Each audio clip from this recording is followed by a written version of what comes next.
Nous allons retrouver notre correspondant permanent à Bruxelles qui, de temps en temps, le regrette. Vous allez comprendre pourquoi. Regardez le temps qu'il fait là-bas à Bruxelles. Pour Valérie. Bon, heureusement, vous avez le parapluie France Télévisions qui est le meilleur. Il va vous parler, Valérie, du Tour de France qui va démarrer dans la capitale belge. Mais alors, c'est pas cette année, c'est pas l'année prochaine, c'est en 2019. Cela dit, c'est pas la première fois que le Tour et la Belgique font affaire commune. Ça ressemble même à une histoire d'amour, on pourrait dire ça, Valérie. Bonjour. Bonjour William, bonjour à tous. Effectivement, la Belgique est le pays étranger où passe le plus souvent le Tour de France. 77 départs ou arrivées d'étapes depuis 1947, une dizaine de fois d'ailleurs ici à Bruxelles. Alors cela ne doit rien au hasard, hein. Les Belges adorent le cyclisme en général et le Tour en particulier. Le Tour le leur rend bien. Les Belges cumulent également le plus grand nombre de victoires sur des courses classiques. Et puis surtout, ils ont le plus grand champion de tous les temps, Monsieur Eddy Merckx, bientôt 72 ans, un palmarès de dingue, et c'est pour célébrer le cinquantenaire de son premier maillot jaune que la grande boucle partira d'ici donc en 2019. L'annonce vient d'être faite, reportage. Eddy Merckx est remonté sur un vélo pour l'occasion. Pas peu fier que le Tour de France revienne sur ses terres. L'édition 2019 partira en effet de la Grand Place de Bruxelles, une évidence pour les organisateurs de la grande boucle. On sera vraiment dans le symbole de ces 100 ans de maillot jaune, le symbole de ces 50 ans de la première victoire d'Eddy Merckx, le symbole de cette Belgique qui est le cœur du cyclisme. Sa légende, ses courses, ses champions et son cannibale, bien sûr.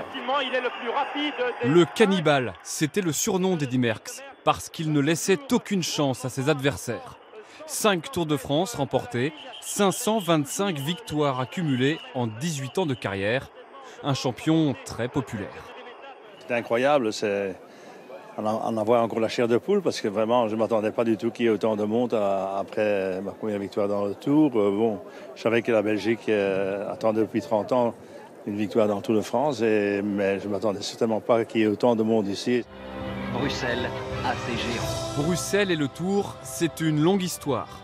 La capitale belge a déjà accueilli plusieurs étapes et le grand départ en 1958 au pied de l'Atomium. Les élus se frottent les mains de le recevoir à nouveau.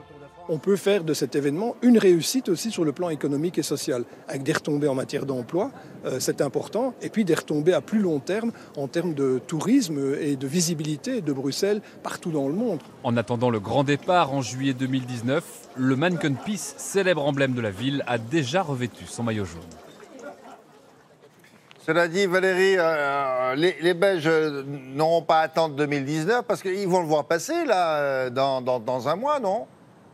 Oui, il y a déjà 2 incursions effectivement dans ce Tour 2017. Alors le grand départ se fait en Allemagne cette année, à Düsseldorf, donc pas très loin d'ici. C'est le 1er juillet.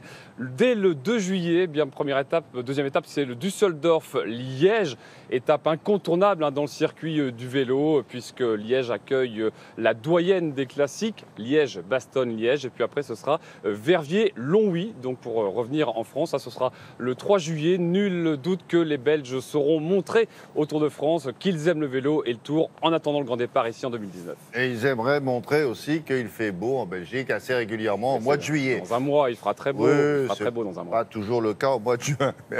Merci beaucoup Valérie. À plus tard. Bon.